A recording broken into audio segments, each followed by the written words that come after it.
part of life is all about building connections. And what's fascinating is you clearly have such strong connections with the individuals that you come in with.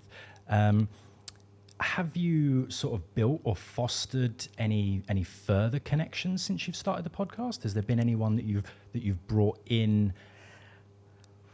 Well, not as yet. Everyone that I've had as a guest has been someone that I've planned on having as a guest. But what has happened is that now I'm getting a lot of people contacting me wanting to come onto the podcast. So that has sort of opened up a lot of new relationships.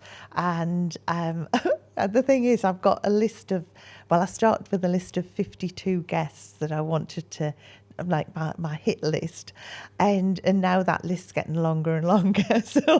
So yeah, I mean, and again, I've been contacted by people not only from the UK but America. I had someone contact me from Australia as well, even though we've had a couple of Australian guests on as well.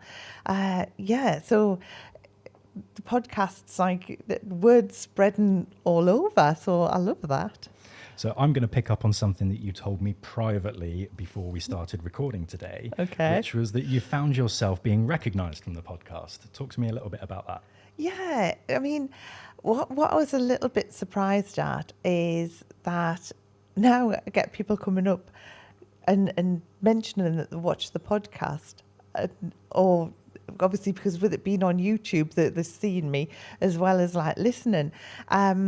And I think that was really, really, it hit home when I was at Excel, at Professional Beauty in Excel, because although I do know a lot of people, there was so many people came that I didn't previously know to say how much they enjoyed the podcast and episodes that they were quoting episodes that they'd watched, which I found so well, it's just so endearing to like know that like it is making a difference.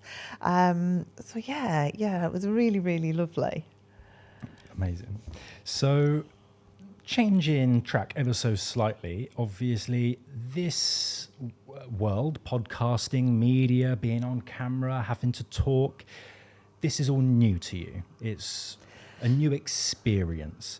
So have you noticed any positive changes to yourself, to your own life in the skills that you've learned from this endeavour? Well, I did actually start doing interviews in lockdown. I didn't intend on doing it, but I was quite fortunate that I was actually in Thailand when we started to go into lockdown. I'd been out there for a couple of weeks. I was out there because I'd gone out on my own because I needed some time to do. I was doing some writing, and we started, out there, it was very different to here, which I hadn't realised at the time. So everything was quite normal out there, but they were starting to take people out of the country. And obviously I was in communication with some of the members in Beauty Directors Club, but also as well with my team in the clinic.